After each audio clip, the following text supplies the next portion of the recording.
नमस्कार दर्शक बंधु केदार गौरी सीरियल आज आपण मैंने सबुठु दमदार सबुठु हाई वोल्टेज आ बोबाल एपिसोड देखा पाइबे।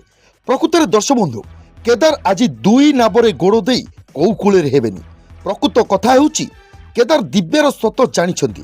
केदार जानिछंती दिव्यार बापा होउछंती से निजे केदार आ दिव्यार प्रकृत माँ गौरी, किंतु ए सत से गौरी आगे लुचे रखा चाहती। आउ ए सत लिप्सा जानिछि। आउ लिप्सा यही कथा को लेकिन केदार को डरे की रखी। लिप्सा कथार केदार चली ए कथा कहीं जमीती गौरी न जानतु ए दिव्यार सत। प्रकृत में दर्शक बंधु केदार आज लिप्सा को तो घर को आनिले हेरी। एबे लिप्सा आज जाउथबो ठीक से समय केदार से फुटाउथिबे। केदार जाउथिबे लिप्सा देहरे पाड़े हिजिबे। आ लिप्सा जतले खसी पड़िबो केदार ताकू धरी पकेबे। आउ से लिप्सा हठात ओलोटा केदार को चापुड़ी धरिबो, प्रेमर निवेदन करिबो।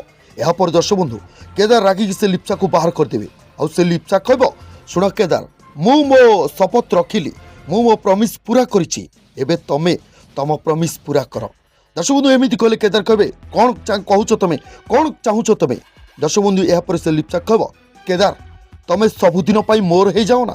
तेबे दर्शक बंधु ए कथा शुणिकी केदार पूरी आश्चर्य हो टेंशन हो। दर्शक बंधु गौरी भी ए सब दृश्य केदार आउ से लिप्सार देखिए। दर्शक बंधु एबे दुई नाबरे केदार कौन करिवे केदार। दर्शक बंधु आज दमदार एपिसोड आपण मानकु केमिति लागिला कमेंट बॉक्स रे कमेंट करी आपण मानक मतामत हमकु निश्चय जणांतु।